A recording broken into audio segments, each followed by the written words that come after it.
My name is Clara Woods, and I was 28 years old when a neighbor called to tell me my grandmother had died, because my own parents didn't think I needed to know. 10 years earlier, they'd set 2 suitcases on the porch 2 weeks after my 18th birthday and changed the locks while I stood there holding my backpack. Now they were sitting in the front pew at her funeral, and my mother was squeezing my hand like she'd done it every day for a decade, whispering, "We should talk about the estate, sweetheart." As a family, they thought they were coming back for money. What they walked into was the one room in America where my grandmother could still speak for herself, and what the judge read out loud that day, nobody in my family saw coming, including me. If this story is touching your heart so far, please take a quick second to like this video and subscribe to the channel.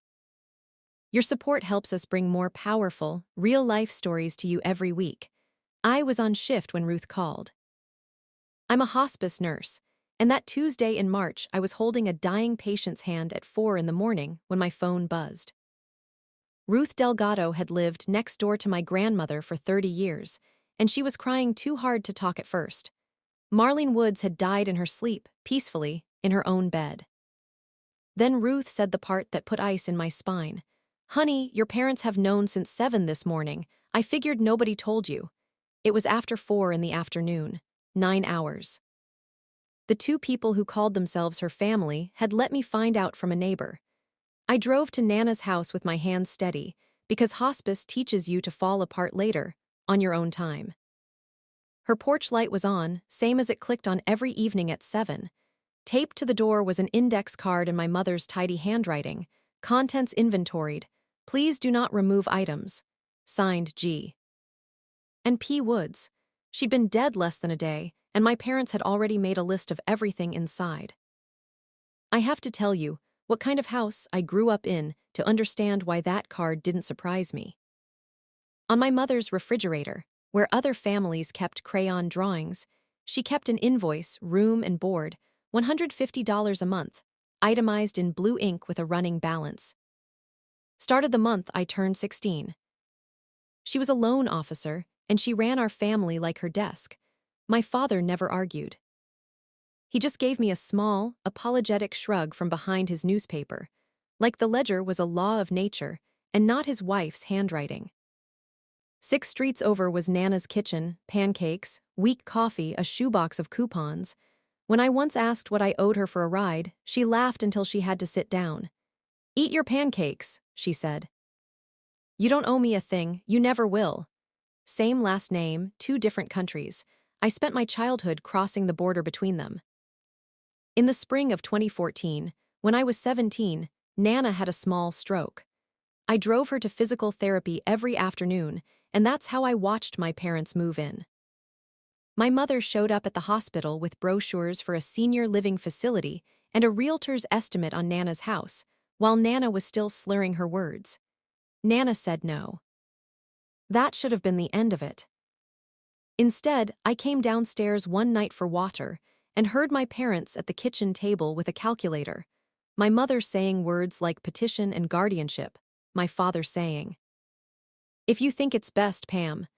3 weeks later, she filed to have her own mother-in-law declared incompetent. When the court investigator came, she watched Nana make coffee, pay her bills, and correctly name the price of ground beef at the grocery store, which Nana considered the only current event that mattered. Then she asked me questions on the porch alone, and I told the truth. Nana cooked for herself, balanced her own checkbook, and needed no one's management. Her doctor of 20 years said the same in writing. The petition was denied. My mother didn't scream. She drove me home in total silence and said one thing at a red light without turning her head. "You'll learn what loyalty costs, and sly." I thought it was just something bitter people say. 2 months later, I found out it was an invoice.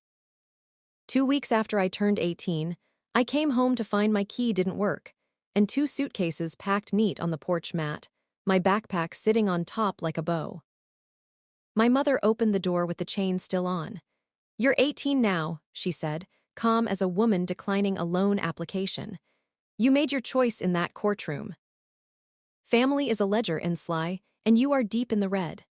Behind her, my father's shadow didn't move.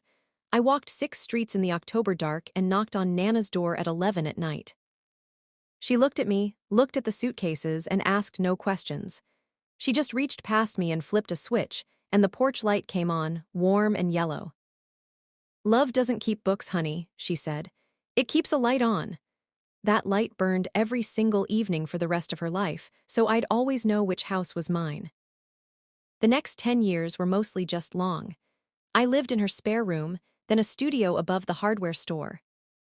I waited tables, took out loans, and put myself through nursing school, and I won't pretend it was clean. 13 months into the silence, at 19, I broke. My hands wouldn't stop shaking. I drove myself to the county hospital and signed myself into the behavioral health unit for 72 hours. I told exactly one living soul, nobody, not even Nana. I came out with one rule carved into me: need nothing, owe nothing, and no one can drop what they're not holding. Remember that rule. It comes back later in the worst way.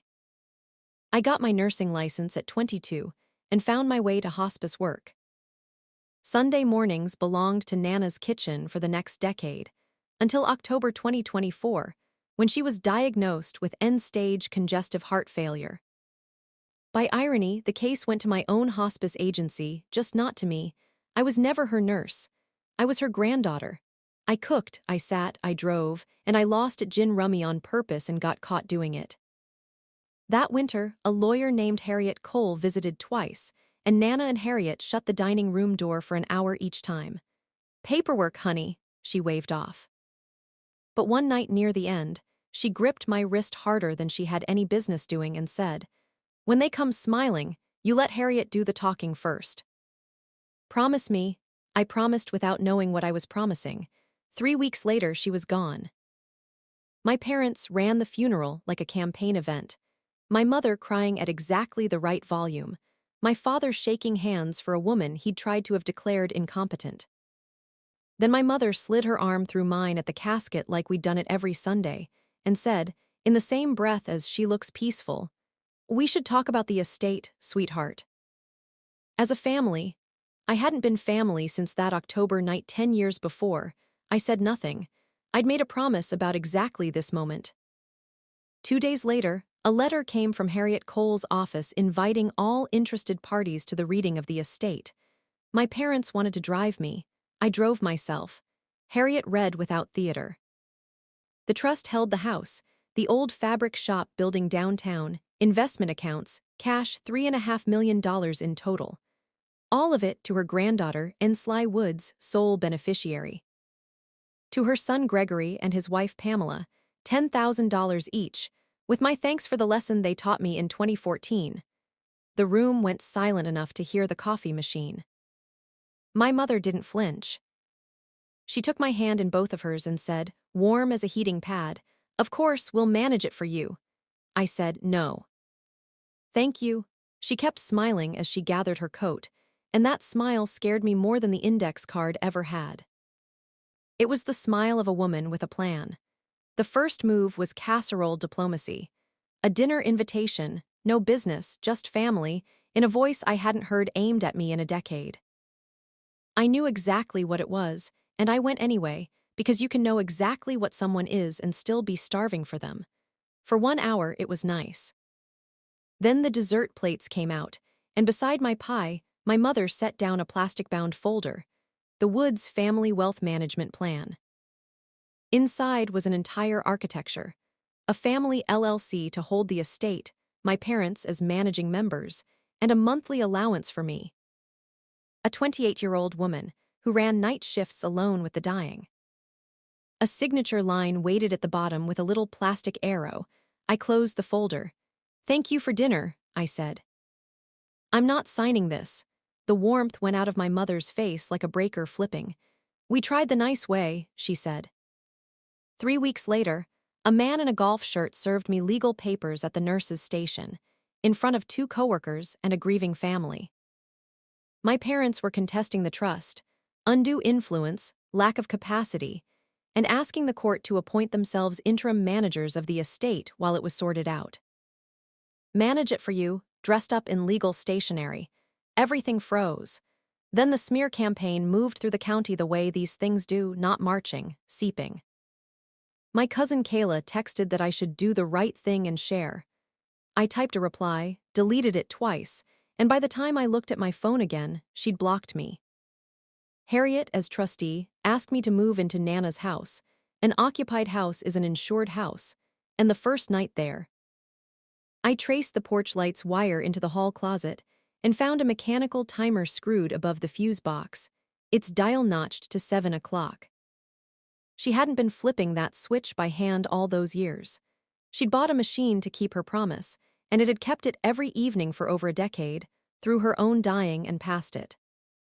I sat on the closet floor and finally came apart, quietly, on my own time. Harriet spread the file across her desk like a surgeon laying out instruments. The trust had been created in March of 2015, 5 months after the suitcases. Every few years, Nana came back and tightened a bolt. The final amendment was signed in January 2024, 9 months before any diagnosis, backed by 2 independent doctors' letters certifying her mind was sound. Every meeting logged, no family in the building. My grandmother had built her paperwork like a woman who'd been ambushed once and intended never to be ambushed again. In the deposition that August, my parents' attorney, a man named Voss, spent 2 hours on the ordinary mechanics of loving somebody old, replayed slow so they'd look like grooming. Then, without changing his tone, he asked if I had ever been admitted to a psychiatric facility. My father had kept me on his health insurance at 19. The statements went to the policyholder. They'd known about my 72 hours for a decade and saved it. 2 weeks later, an anonymous complaint hit the Ohio Board of Nursing, elder financial abuse, citing the probate case number, which retires any mystery about who sent it. My license, the one thing I'd built entirely alone, was suspended pending investigation, and my badge went into my supervisor's desk drawer. They'd stopped shooting at the fortress and started shooting at me.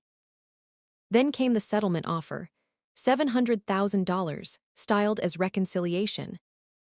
In exchange for dropping the contest, with one paragraph noting that licensing matters tend to resolve themselves when families reconcile.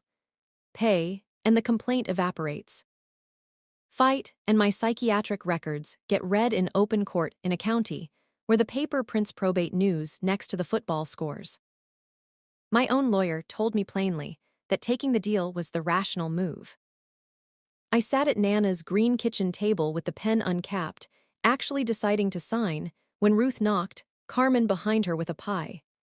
Ruth put her hand flat on the pages, not grabbing, just resting. "She wasn't leaving you money," she said. "She was leaving you witnesses. Whatever this paper costs, add it to the pile you've already paid. What's the interest rate?" I tore the agreement in half. Their entire strategy ran on one fuel, my silence. A secret can be extorted. A story can't. The next morning, I told Harriet, no settlement, no counteroffer. And then, I did the one thing my parents could never imagine. Because people who keep ledgers can't picture giving away the thing you could charge the most for, I released my own behavioral health records into the case myself, voluntarily. Before Voss could subpoena a single page. The leverage died in that signature. The evidentiary hearing opened in November. Voss built a portrait of a trained medical professional embedded in a dying woman's home, and my mother testified in a blue suit. Poised and wounded, we only ever wanted to manage things properly. My cousin Kayla testified too, eyes down. The next morning, I took the stand in a gray dress and used the only voice I own, the 4 a.m. voice, low and unhurried, and told all of it. The suitcases. The sweaters folded even in an act of abandonment. The porch light. The 72 hours, checked in alone at 19, checked out alone, 6 years of hospice work since. "I'm told that's a psychiatric history," I said. "On my ward, we call it surviving." Harriet read my voluntary waiver into the record, and the leverage they'd mined from my worst night turned to vapor in a silent room. Then came Dr. Patel with 20 years of charts and 2 capacity letters. Dana, the actual hospice nurse of record, confirming under oath I'd never touched a chart or a dose. And the gray-haired nation of Maple Glen, Carmen testifying that Marlene planned everything sober as a hymn. And Ruth, 71, describing the timer, the light. 30 years at the window watching it burn rain or shine, the night Marlene died, still burning. That light was for the girl, she said. It meant that child had a home whether her parents wanted her or not. Voss tried to suggest elderly neighbors misremember things. Ruth looked at him over her glasses like gum on a pew. Old women notice things, young man, it's all we do. That's when my mother broke. Not a scream, a correction, standing up over her own lawyer's hand on her arm. We fed her for 18 years.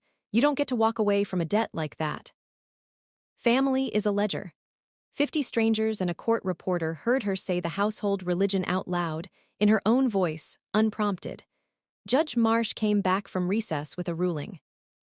The petition to invalidate the trust, denied with prejudice. 2 independent medical certifications against 0 medical evidence from the petitioners. No proof of influence, abundant evidence the plan was a response, years in the making, to the petitioner's own conduct. And because my parents had contested the trust, the forfeiture clause tucked inside it triggered, their $10,000 each gone.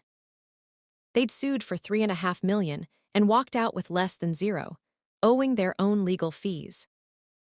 Outside, my mother crossed to me one last time, composure cracked like a windshield the morning after a cold night.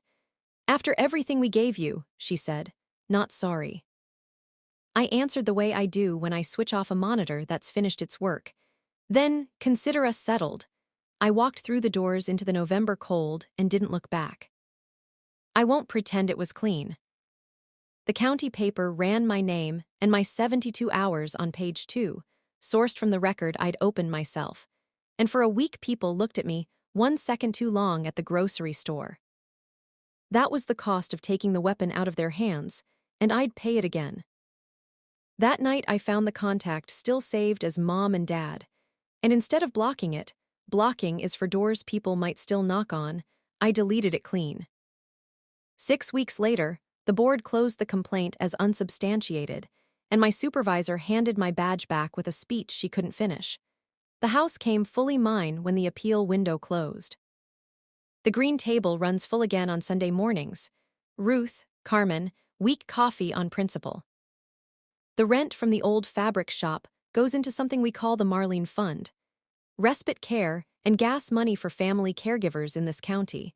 No application longer than 1 page, no payback ever. In spring, an envelope came from my father alone, a check refunding to the dollar every month of room and board he'd once itemized, with one line, I'm sorry. I signed it straight into the fund. In June, Ruth brought me a nursing student named Nadia, 18, whose own parents had put her things in garbage bags over a boy and a scholarship. I told her the rent was $1 a year, and no, she couldn't owe me. House rule. I had a key cut. Tonight, almost 12 years since 2 suitcases sat on a porch, I can see her through the kitchen window at the green table with her flashcards, wearing my old sweatshirt. Eating pancakes she didn't pay for. At 7 exactly, the timer in the hall closet clicks, the same click it's given every evening since 2014, and the porch light comes on over the street. Love doesn't keep books, it keeps a light on. And it turns out, a light like that can outlive the hand that lit it.